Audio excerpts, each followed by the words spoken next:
Star Sania Mirza ఈ మధ్య తన ఆటోబయోగ్రఫీని విడుదల చేసిన విషయం తెలిసిందే. ఈ బుక్ లో చాలానే సంగతులు రాసినట్లు కూడా చెప్పింది. పనిలో పనిగా తన పెళ్లి సంగతులు కూడా ఉంటాయనే విషయం కూడా చెప్పింది. నిజానికి సానియా మీర్జా ఆటోబయోగ్రఫీ బుక్ లో పెళ్లి గురించి పెద్దగా డీటెయిల్స్ ఏమీ కనిపించలేదు. షోయబ్ మాలిక్ కి అప్పటికే పెళ్ళైనా ఆ డీటెయిల్స్ గురించి కూడా ఏమీ ప్రస్తావించలేదు.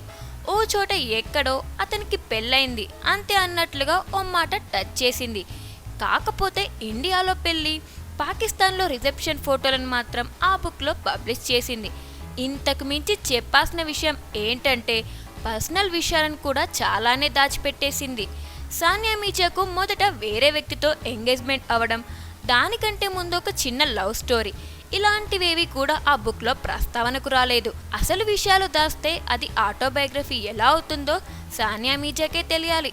ఈ బుక్ని ఆటోబయోగ్రఫీ అనే కంటే సానియా కెరీర్ గ్రోత్ గురించి రాసుకున్న బుక్ అంటే సరిపోతుందనే టాక్ గట్టిగానే ఉంది. అయినా 29 ఏళ్లకే ఆటోబయోగ్రఫీ అంటే ఇలాగే అన్ని దాచుకోవాల్సి వస్తుంది. అందరూ ఇలాంటి సమస్యలేవి రావనే 60 దాటాక రాసుకుంటారు.